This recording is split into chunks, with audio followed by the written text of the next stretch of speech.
Assalamualaikum warahmatullahi wabarakatuh. Kali ini kita akan melakukan pembahasan soal penilaian akhir semester mata pelajaran IPA untuk kelas 9. Soal yang pertama, diberikan sebuah gambar semacam ini. Kita diminta menentukan fungsi dari organ reproduksi wanita yang ditunjuk dengan huruf X dan Y. Perhatikan huruf X dan Y. Huruf X adalah oviduct atau tuba fallopi, sedangkan huruf Y adalah rahim atau uterus. Apa fungsi dari keduanya? Yang pertama, rahim atau uterus berfungsi sebagai tempat tumbuh dan berkembangnya embrio, sedangkan oviduct adalah tempat terjadinya fertilisasi. Jadi, berdasarkan fungsi tersebut, jawaban untuk nomor 1 adalah C. Selanjutnya, soal nomor 2. Ini adalah organ reproduksi pada laki-laki. Kita diminta menunjukkan fungsi dari organ yang ditunjuk oleh huruf X. Seperti yang sudah kita ketahui, huruf X adalah testis. Fungsi dari testis adalah menghasilkan sel sperma. Jadi jawabannya adalah B. Soal yang ketiga. Diberikan sebuah pernyataan seperti ini. Kita diminta untuk menentukan mana ciri yang tepat untuk fase telofase kedua. Kita lihat satu persatu. Yang pertama, membran inti mulai rusak. Ini adalah ciri dari profase kedua. Yang kedua, kromosom berjajar pada bidang pembelahan. Ini adalah ciri pada tahap metafase kedua. Yang ketiga, terbentuk dua sel anakan yang bersifat haploid. Ini adalah ciri dari fase telofase pertama. 4. Membran inti terbentuk kembali. Dan 5. Terbentuk 4 sel anakan yang bersifat haploid. Ini adalah ciri untuk fase telofase kedua. Jadi, soal nomor 3 jawabannya adalah 4 dan 5. Soal berikutnya, diberikan ciri-ciri kelainan atau penyakit yang diderita oleh seseorang. Dari ciri tersebut kita bisa menyimpulkan bahwa wanita tersebut sedang menderita penyakit keputihan, yang C. Soal nomor 5, yakni pembelahan, yang mempunyai ciri-ciri membran inti mulai kembali bergabung, kromosom mulai merenggang, merupakan ciri pembelahan. Ya, betul. Ini adalah ciri dari telofase untuk pembelahan mitosis. Selanjutnya, soal nomor 6. Di dalam penis terdapat saluran uretra yang berfungsi untuk saluran sperma dan urin. Nomor 7. Pernyataan yang benar tentang fungsi cairan semen adalah jawabannya adalah B, mengantarkan sperma untuk membuahi sel telur.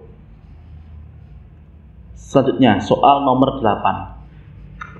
Kita diminta mencari pernyataan yang tepat tentang oogenesis. Sebelum menjawab ini, kita lihat dulu apa sih oogenesis. Oogenesis adalah proses pembentukan sel kelamin perempuan, yaitu sel telur atau ovum yang terjadi di dalam organ ovarium. Berbeda dengan spermatogenesis yang dimulai ketika anak laki-laki mulai masuk masa pubertas. Oogenesis dimulai sebelum anak perempuan lahir. Jadi hasil akhir dari oogenesis adalah yang B, 3 badan polar dan 1 ovum. Selanjutnya, soal nomor 9. Diberikan ciri-ciri suatu penyakit seperti ini. Dari ciri tersebut kita bisa menyimpulkan bahwa ciri tersebut adalah penyakit sifilis. Selanjutnya, nomor 10. Diberikan beberapa data sebagai berikut. Upaya yang tepat untuk mencegah penyakit pada sistem reproduksi manusia adalah jawabannya adalah C, nomor 1 dan 3. Selanjutnya, soal nomor 11. Pernyataan yang benar tentang perbedaan perkembangbiakan vegetatif dan generatif pada tumbuhan adalah jawabannya adalah D, jika reproduksi vegetatif tidak terjadi pembuahan, sedang reproduksi generatif terjadi pembuahan. Itu adalah beda dari perkembangbiakan vegetatif dan generatif pada tumbuhan. Selanjutnya, soal nomor 12. Untuk menggabungkan dua tanaman yang sejenis dan berbeda sifatnya dilakukan dengan cara menempel dan menyambung. Soal berikutnya, nomor 13. Pembuahan yang terjadi pada tumbuhan berbiji tertutup atau angiospermae dinamakan pembuahan ganda. Artinya, terbentuknya biji melalui dua macam pembuahan, yaitu untuk menjawab soal ini, kita lihat dulu bagaimana proses pembuahan ganda pada tumbuhan biji tertutup. Serbuk sari memiliki inti vegetatif dan inti generatif. Setelah serbuk sari melekat pada kepala putik, serbuk sari akan menyerap air dan berkecambah membentuk buluh serbuk sari. Buluh serbuk sari tumbuh dan bergerak menuju bakal buah melalui tangkai putik. Inti sel generatif di dalam serbuk sari akan membelah menjadi dua. Dua inti sel generatif tersebut akan berkembang menjadi dua inti sel sperma. Sedangkan satu inti vegetatif di dalam serbuk sari berperan menjadi penuntun gerak tumbuh buluh serbuk sari ke bakal biji. Satu inti sel sperma membuahi sel telur membentuk zigot, sedangkan satu inti sel sperma yang lain membuahi inti kandung lembaga sekunder membentuk endosperma atau cadangan makanan.